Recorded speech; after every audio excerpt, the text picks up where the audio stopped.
तो परलोक का सुधार ही भक्ति है। ये समझ लो कि भक्ति क्या है।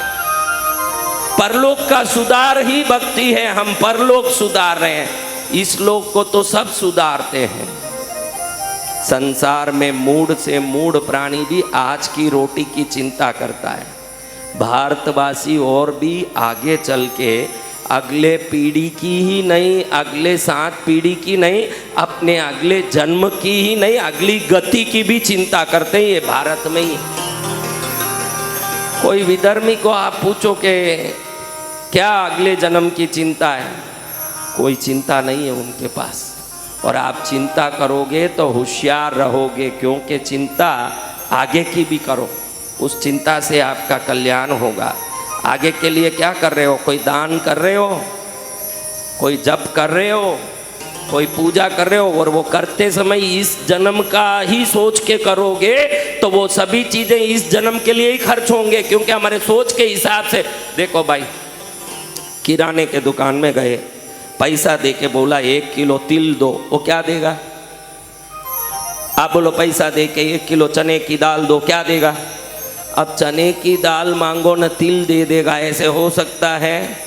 तो आप जो भी दिया कर रहे हो, धूप कर रहे हो, पूजा कर रहे हो, सेवा कर रहे हो, इससे इस संसार का ही बंगला, गाड़ी, पैसा, सुख मांग रहे हो। तो तिल मांगोगे तो चने की दाल नहीं मिलेगी। इस जन्म का सुख मांगोगे, अगले जन्म की गति नहीं सुधरेगी। थोड़ा अगले जन्म की भी चिंता करके उसके लिए भी कुछ करो कि मेरी गति सुधरे, उसका अकाउंट में भी कुछ डालो। आज तक आपने उस अकाउंट में एक भी बैठे हुए में, इधर इतने लोग बैठे हैं, एक भी अगली अकाउंट के लिए कोई खाता नहीं खोला है। मेरा बेटा अच्छा पढ़ ले, मेरा पति अच्छा कमा ले, मेरा बंगला अच्छा हो जाए, मेरा गाड़ी अच्छा हो जाए। वो राजाओं की तरह मत बन जाओ जो 1 साल रहने में मजा लिया, बाद में खूंखार शेर के मुंह में चले गया और समाप्त हो गया। थोड़ा वहाँ के खेत को भी सुधार के वहाँ भी जाओ ने, तो ऐसे ही मौज ले सको, वैसी तैयारी अभी करके रखो, तभी सार्थक होगा जिंदगी। कौन है जो अगली गति के लिए व्यवस्था कर रहे हैं? कर रहे हैं? कर दिया? अगली गति के लिए कर दिया?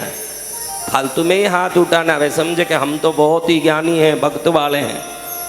कोई दूर दूर तक कोई अगली गति दिखे नहीं, ये गति सुधरती नहीं दिखे मेरे को।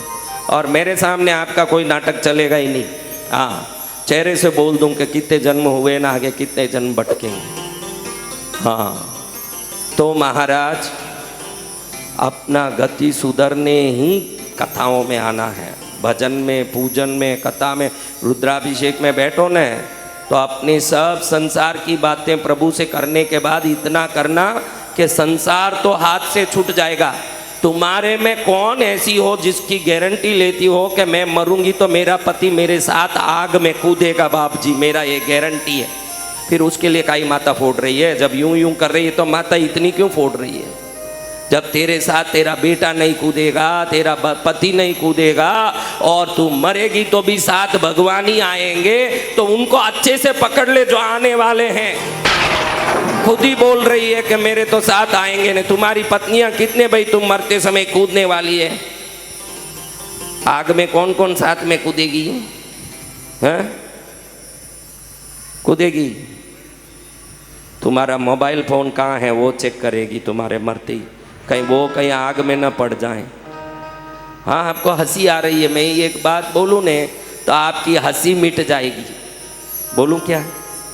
हंसी आ रही है? हंसी नहीं आना, देखो अब जोर से हंसी आएगी आपको, इससे बड़ी हंसी आएगी। एक आदमी ऐसे ही था, हमारे पास आता, मैं उसको रोज कहता, रे भाई इतना सुन रहा है, मेरा चेला बन जा, कम से कम मेरी भी सेवा होगी, तेरी भी गति होगी।